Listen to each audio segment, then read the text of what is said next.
امام احمد بن حنبل کے پڑوس میں ایک لوہار رہتا تھا۔ جب وہ فوت ہوا تو ایک محدث نے ان کو خواب میں دیکھا، پوچھا کہ فرمائیں کیا معاملہ پیش آیا؟ لوہار نے کہا کہ مجھے امام احمد کے برابر درجہ ملا ہے اور اللہ مجھ سے راضی ہے۔ وہ محدث بڑا حیران ہوا کہ یہ تو ایک عام سا دنیا دار لوہار تھا، جبکہ امام احمد تو دین و دنیا کے مسائل سمجھاتے، قرآن و احادیث کا علم پھیلاتے، کتنی مشکلات کا سامنا کیا۔ اس محدث نے دوسرے علماء کو یہ بات بتائی تو سب نے مشورہ کیا کہ ہمیں لوہار کے اہل خانہ سے پتہ کرنا چاہیے۔ وہ ان کے گھر چلے گئے۔ اس محدث نے پوچھا، بی بی آپ کے شوہر کو ہم نے بہت اچھے درجے میں دیکھا ہے، کیا آپ ان کے کسی خاص عمل کا علم رکھتی ہیں جو ان کے زندگی میں عام تھا؟ لوہار کی بیوی نے کہا کہ میرا شوہر کوئی خاص عمل نہیں کیا کرتا تھا، وہ ایک دنیا دار انسان تھا، سارا دن وہ لوہے کا کام کرتا تھا۔ میرے شوہر کے 2 نمایاں عمل ہیں جو میں نے محسوس کیے، ان میں ایک تو یہ کہ ان کے اندر اذان اور نماز کا بے حد احترام تھا۔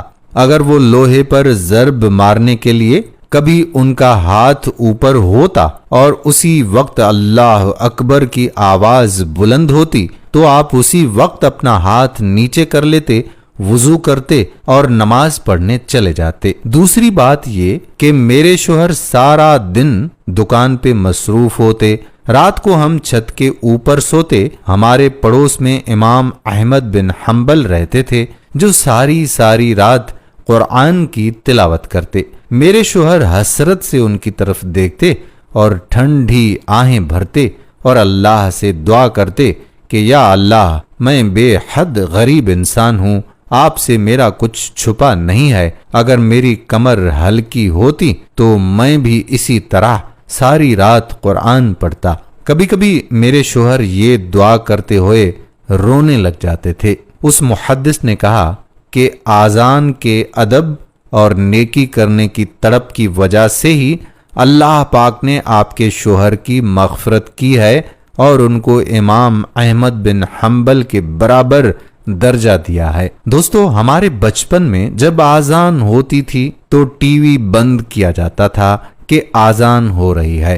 پھر وقت یہ بھی آیا جب اذان کے وقت ٹی وی بند کرنے کی روایت ہی ختم ہوئی اور بس آواز بند کرنے پر ہی اکتفا کیا گیا۔ یہ وقت گزر گیا، آج اذان بھی ہو رہی ہوتی ہے اور ٹی وی بھی چلتا رہتا ہے۔ اپنے رب سے معافی مانگیے اور آئندہ اذان کا جواب دینے کی نیت کیجیے۔